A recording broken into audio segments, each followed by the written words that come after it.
Welcome to Invest in Yourself, the Digital Entrepreneur Podcast. Join the podcast mogul Phil Better as he interviews successful entrepreneurs that make their living in the digital world. Now, let's join your host, Phil Better, and his special guest today on Invest in Yourself, the Digital Entrepreneur Podcast.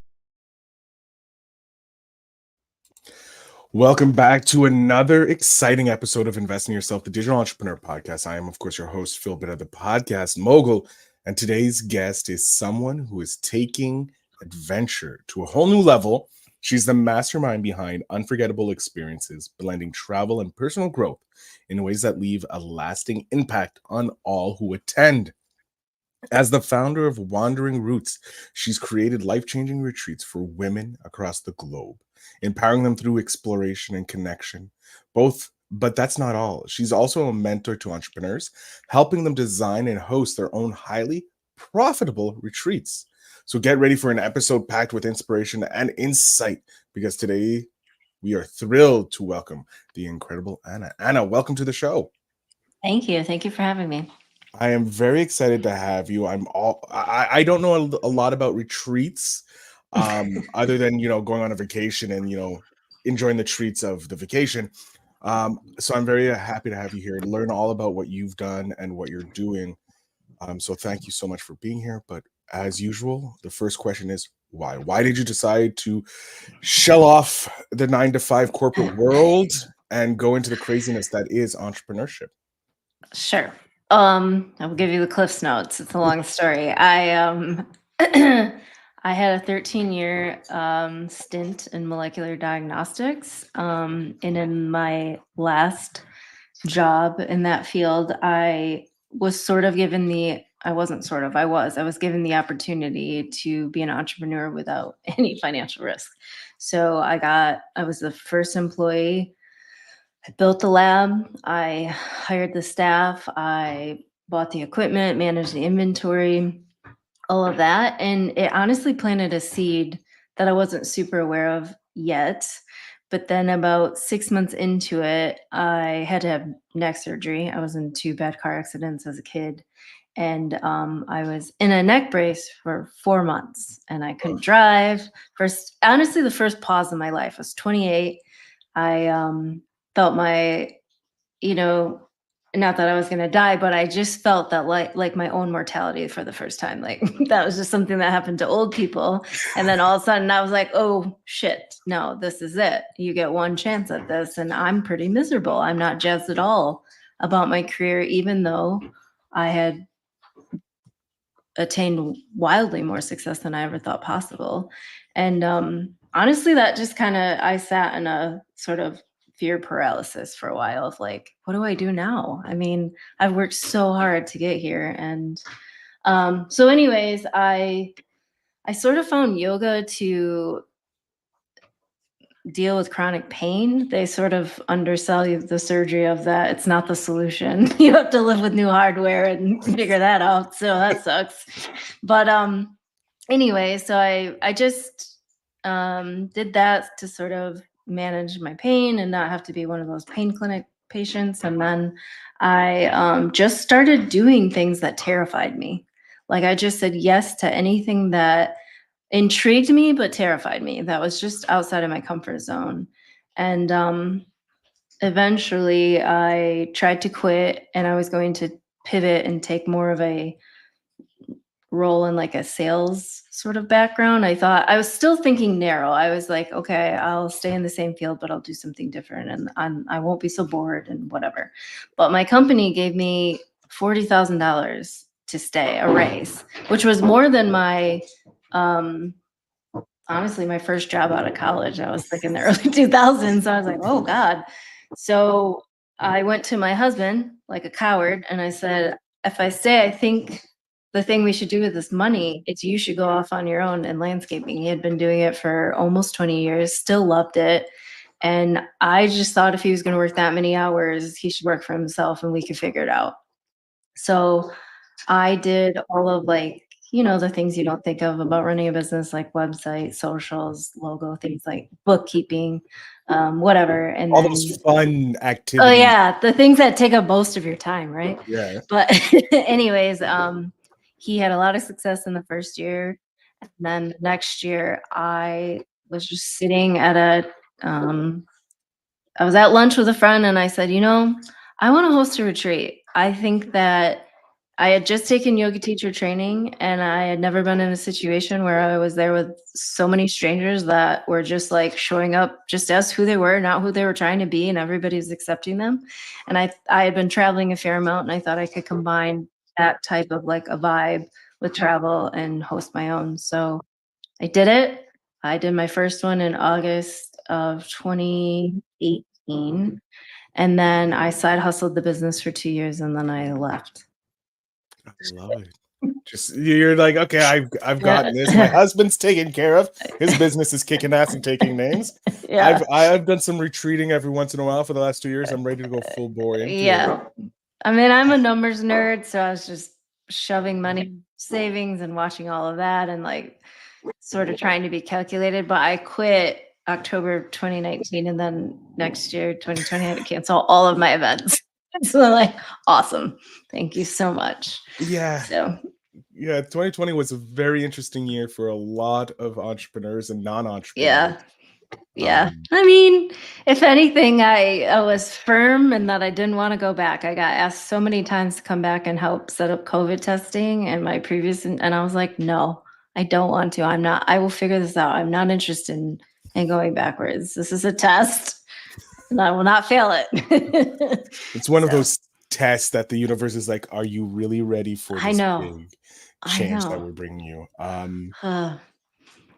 I love how your first attempt, the universe is like, we're going to test you. And you're like, I'm going to stay. Yeah. it's a big test. It's a one that I may not be able to pass. But Yeah. I love how you took it and you're like, okay, we can use this for my husband. Like if I can't go on, at least my husband can take it to the next level and can have that freedom that we're looking for. With doing your first retreat, a big theme is in entrepreneurs not knowing how hard it is doing when you first jump into this world. And I can only imagine like talking with just regular entrepreneurs about a regular business, like, oh, I have to help them, do social media. You're planning to move people away from their comfort zone into a whole new area. Gonna have to deal with strangers. With strangers on top of it, dealing with the logistics of, making sure everything's going great for the retreat. Plus, you don't know what's going to go wrong, so you don't have those plans. What was it like? What was going through your head when you're like, I'm going to plan this retreat, and then you start planning it, and then you have to like pull the trigger and have the event? And like, I can't imagine the amount of thoughts that were going through your head. Yeah. What was going through your head? Like, how much doubt did you have? Did you have doubt? Like, so much doubt. I had no idea what I was doing. And I mean, most people don't the first time they try something. You just gotta, beginners are beginners, right? I mean, I probably learned the most in the first 2 I ever hosted. It's not that I don't learn something in every single one I host, but the majority of the lessons came in the first 2, mostly of what not to do. It's a lot of work. Now with planning other entrepreneurs, like the 2 biggest things I always tell people is it's a marathon, not a sprint. So like you have to have downtime too. Most people don't sign up for a 12-hour shift. People that work in the hospital do that 3 days a week and then that's it. They don't do it for an entire week straight. And so don't jam pack your itinerary. You have to rest as well. And you don't want your guests to be exhausted. But also like hire help. Don't do it by yourself. It's a terrible idea. It's like an overnight event. Nobody would host a wedding by themselves, So, and that's one day. So, yeah, that I also like dealing with weather is tricky because we do so many things outside. So even now, even though I think I've done 22 now, I still lay awake at night sometime like, oh God, what are we going to do tomorrow if it rains, So it's rain is rain and we're all pretty flexible, but it doesn't mean that I don't kind of want to plan B. So I love that. Yeah. With planning retreats, and they often rely on the creative personal transformational experiences. You've scaled the Wandering Roots. How have you maintained intimacy and connection in larger, more frequent retreats? How do you keep Um, those just like that intimate feeling gr- of smaller ones? Group size. Yeah. It can be a longer offering, but I never bring more than I'm usually within the 10 to 12. I think the most I've ever had is 18, but that was a long weekend and I had way more staff there. It was more of like an interactive workshop-y type of thing. So I 12. You keep it. You just Yeah. intentionally keep it, keeping that Yes. FOMO going, so people are fear of missing out too. That's smart Yeah. too. Yeah. But it's easier for It's you to just maintain. it's like herding cats sometimes, truly. Like I always say the hardest part is just getting everybody in the damn car. But it's just I don't know. It is a lot of work. But it is very fulfilling too. People really connect. You watch strangers become best friends almost like right away. It's like everybody comes super nervous that, they're not going to make any friends or they're not going to know anybody. And then by the first dinner, it's so loud and everybody's hanging out and all of those like nerves and icebreakers and weird things are out of the way. And it's really fun. It's like the first day of school again. Yeah, it really is. It's that feeling. I kind of have it too. Like I'm like, oh God, sometimes we get a lot of repeats now, but we still get new people. And so I'm always a little bit nervous. I like that. Means you're still on the right path and you're still got a lot to Yeah. learn. Same thing with me. When I've done over 600 interviews, and I still get nervous just before the interview because I'm like, what happens if the guest doesn't show up? What happens if Yeah. my questions, they just give me one answer, like one word answers? There's no conversation. Like, I want to make Yeah. sure that everything goes great. Um, with that, what has been kind of like one of the biggest lessons you've learned from some of the mistakes that you've done or that have So happened, or kind of like yeah. I don't want to say mistakes like you purposely did the error, but it was a mistake because no one thought that this would happen, type thing. That's what I mean by mistake. Um, Good question. I mean, we always have travel delays. People lose their luggage.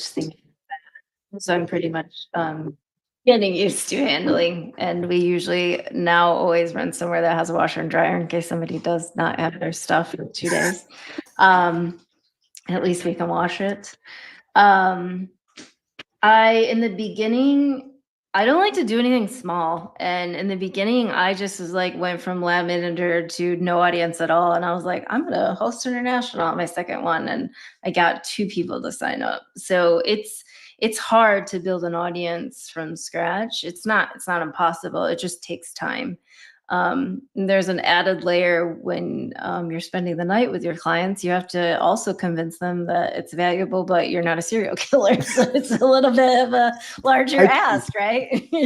I promise you won't die Yeah, on the I will Halloween keep weekend. you safe, and also I'm not weird. Yes. So, but so, anyways, I think I was really surprised at how long it took to build an audience, and then I'm sure you've encountered this, but they always tell you in any kind of sales course to have a small offer and kind of nurture them and like earn their trust and stuff. And I never had a small offer. I started doing like a um, long weekend locally because that was where most of my audience was coming in the beginning. And but I was hosting 5 to 7 days within the second, third year, so international too.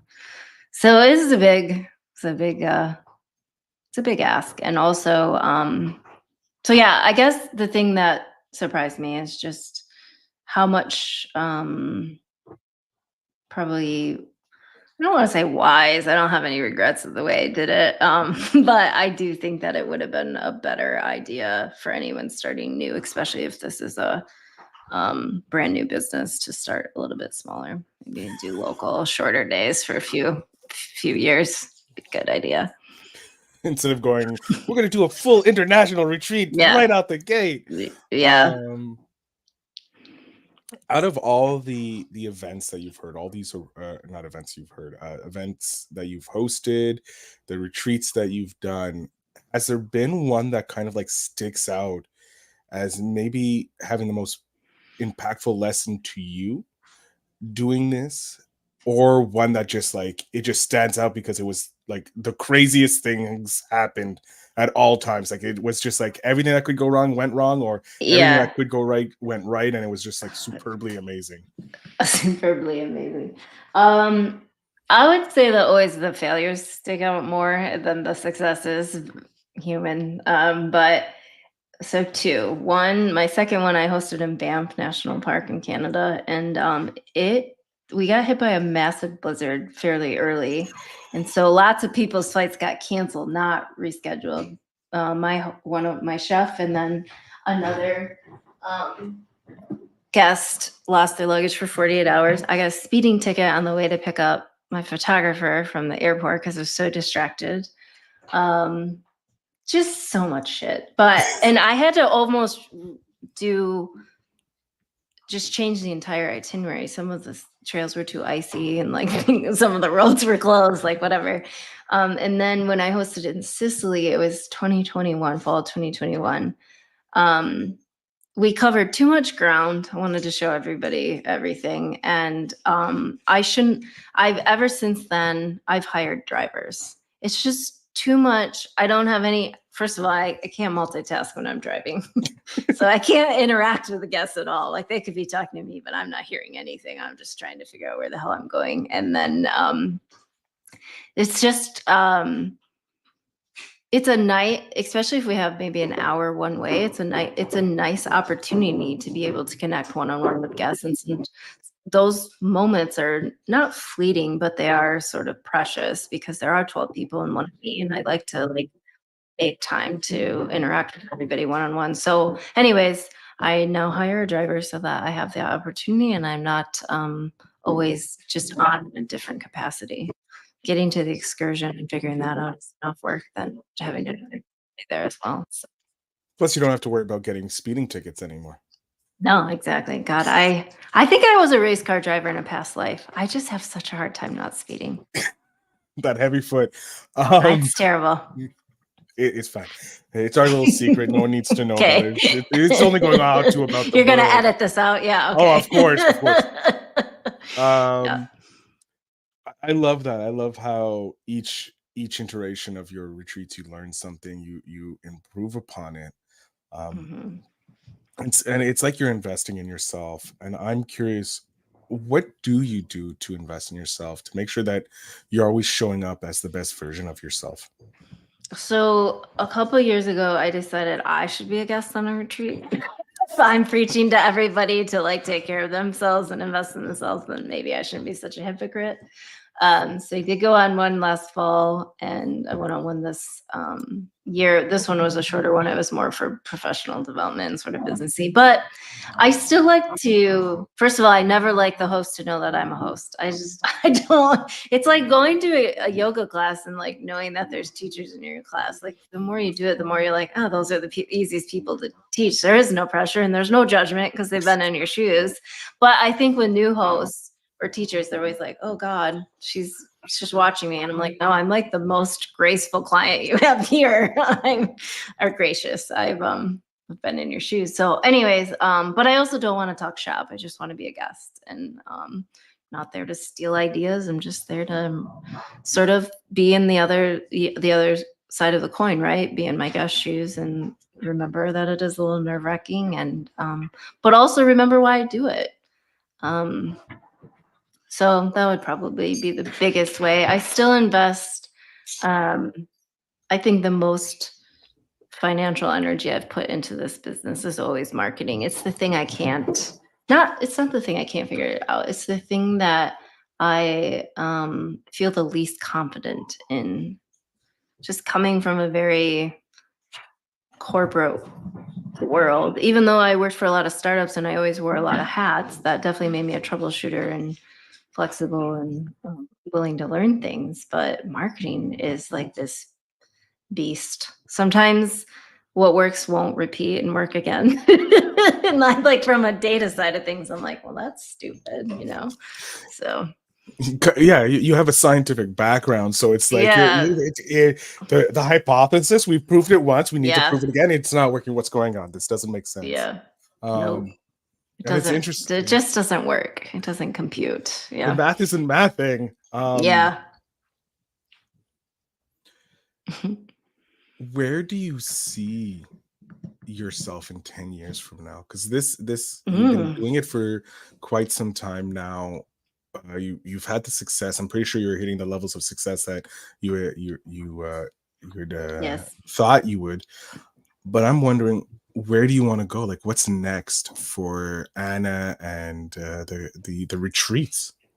Yeah, so I am definitely shifting a little more into helping other people plan and host theirs because it's a lot more flexible on time wise and being gone and all of those things. I'm hoping to like reclaim travel for just vacation again for me instead of taking your hobby and your passion and making it your career. But I'm also the person that like feels that I will reinvent myself entirely almost every 7 to 10 years. I have a lot of interest and I don't want to say I get bored easily, but I think the more you grow and change as a human, why wouldn't your career grow and evolve and change as well? That seems silly. So um I don't know. I just I'm pretty tapped into my gut, and if it doesn't feel right, I'm not gonna do it, and if it does, I'm just gonna give it a try and see where it leads me. I think the older you get, the more you know that you're always being nudged somewhere that you had no clue was coming down the pipes for you. So, um, I don't know, just being open to it and trying not to control everything is sort of the space I'm living in now. I like that. It's a very zen-like For a speed mentality. demon. Yeah. Yeah, for a speed demon, it's very zen, very sloth-like. It's very weird. Yeah. Yeah. Just remind me of that Zootopia scene. With the Yes. sloth driving the fast car. Yeah. How do you build the trust? Because you're asking people, like you said, like Oh yeah. you're asking people to fly to a remote location, maybe not a Yep. totally remote Yeah. location, but remote for them. Pretty remote. Trusting. The beautiful places are never by the airport, so No, we it's travel. they're never close and comfortable. You Yeah. know, there's a Yeah. long, uncomfortable journey usually Yeah. to get to this comfort. But how do you convince them, like, to put their trust in not only you, but that the other people coming aren't also serial killers, Yes. or they're not being led to, like, you know, the hostile films, Right. Right. to have their own films. Like, how did you build that trust, and how do you continue to build that trust? So, when I first started, I in the very first retreat, my girlfriend is a professional portrait photographer. And she was helping me make my sales page. And she's like, I'm just going to come. And I was like, I think that would be a great idea. I'm totally terrified. Like, it'd be nice to have you. And initially, we pitched it as if people really wanted to unwind and disconnect from their phone and everything, if you still were going to some beautiful places, if you want your picture taken, she'll take it for you. And it also was a way for me to build some content that wasn't just stock photos in the beginning. And then it really turned into we now do these flying dress things that we saw on the internet and people really get into and whatever. And women really connect over it and bond over it. But I I just was like, I'm going to show up authentically. That's how it feels good to me. And when I would get on Instagram or do stories or we would share anything from a retreat, we just shared everything. We shared how sometimes I'm the sous chef and Abby needs a hand in the kitchen, or how we handle food allergies. That's like a big one and a scary thing for people. We talked about everything. I would get on in the morning and be like, okay, well, we have lightning. Usually we will hike in the rain, but today we have a major storm. So instead we're going to whatever. And I just I wanted to be the approachable brand right from the beginning. I didn't want everybody to think that retreats were only like green juice and yoga 800 times a day. We really practiced I believe that wellness looks different for everybody and it looks different for you day to day. And so I just wanted people to come and choose their own adventure, choose in the moment what felt the best to them. If they didn't want to do yoga the entire week, I don't care. That doesn't matter to me at all. If you'd rather take a nap and skip an excursion, awesome. We'll make sure we have some food for you if you're gonna miss a meal or something. Um, I don't know. It just people come for the host. That was really hard for me to get in the beginning because I that seems a little bit scary and like a little too much. But they do. They want to come spend time with you. So I try to just be who exactly I am on a retreat online. I also started blogging a lot and I just shared very vulnerable things and that connected me I guess on a deeper level to most strangers on the internet, just getting out there and sharing things. So I wrote a lot about my um just recovery after having surgery. I wrote a lot about burning my life down and starting over. So get a lot of people that are sort of in transitional phases. I think that connected with most of the clients we get. I love how you use your vulnerability to build that trust, saying, "Hey, I'm willing to be this uber vulnerable person online so the world can see. And you can trust me that I'm not going to kill you if you come to my retreat." I Um, did joke about that a lot. I was just like, promise we're not serious. Because I also like we all have a great sense of humor, me, Abby, and Elise, and we're very laid back. So we would joke like that too. Just I get that feeling that you have a very zen like relaxed sensation when you work together, just from this interview. And that it's probably a lot of fun on the retreats, and there's a we lot have of a ton of laugh. fun. I'm guessing like there's 90% laughing Yes. because of the inside jokes that you guys have. Mm. I'm curious, was there an aha moment at one of the retreats that you had that just kind of like stick out, going, this is why I do this, or the particular moment changed something indefinitely in your life? Like it was like, oh my God, this is a new way of doing something. Um, Um, New way of doing something. I'll think on that. A lot of the ladies will give me very heartfelt like thank yous and hugs at the end and thank me for doing it and telling me like how they've never been taken care of that much like ever in their life in that way or how they um I never really felt seen in in a different capacity in that way or a lot of people have a really transformational experience in front of the camera in a gown and things like that. That's always because I mean, I'm usually pretty tired by the end of the week, and then I'm like, okay, I'll do another one, fine. But doing things differently, I send feedback forms, and I almost immediately when they get home, and I always tell them I'm more interested in the things that we could improve on because I am not a guest as many times as we have guests, and I can't read anyone's mind, and everybody's different. And I've learned a lot from those. I really, really appreciate constructive feedback. So I love people that. usually give it to you. Yeah. Yeah, when you generally ask, they're very kind in saying how they can help you get better.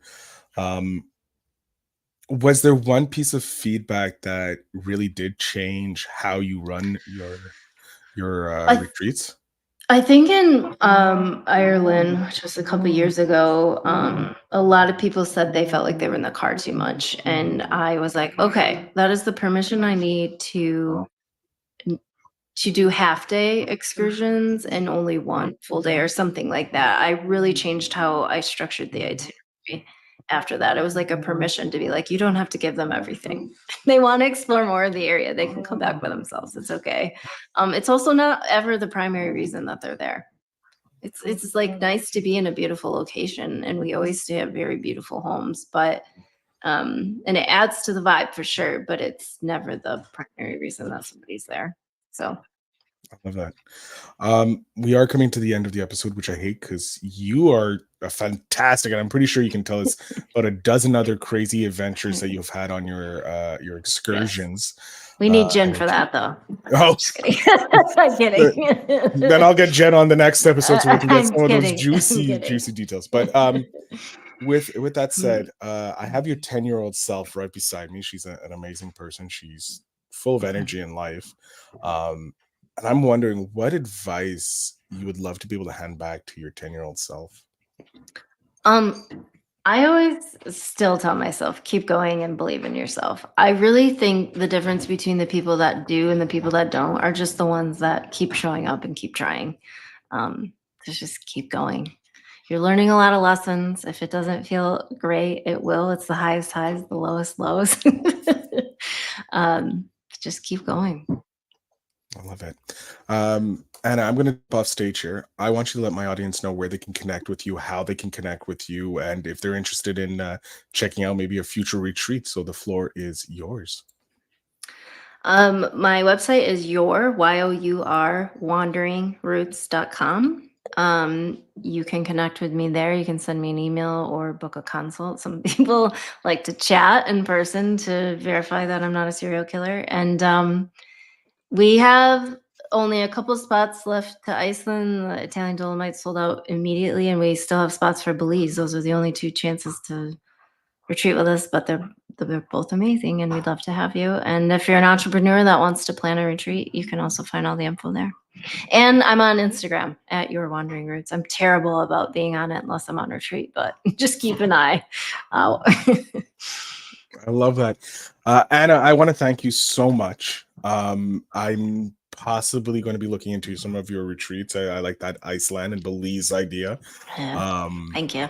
sounds very relaxing and very beautiful. So, and maybe get to see the Northern Lights as well if you Yeah. go to Iceland, which would be amazing. But I want to thank you so much for spending some time with us today and all the stories you shared with us. It was a pleasure having you. Thank you for having me. It was lovely chatting with you. To my audience, make sure you check out the show notes down below to connect with Anna and see maybe if we'll see each other on a retreat one day. Remember that you have the control to make your life as amazing as you want. So remember to always, always invest in yourself.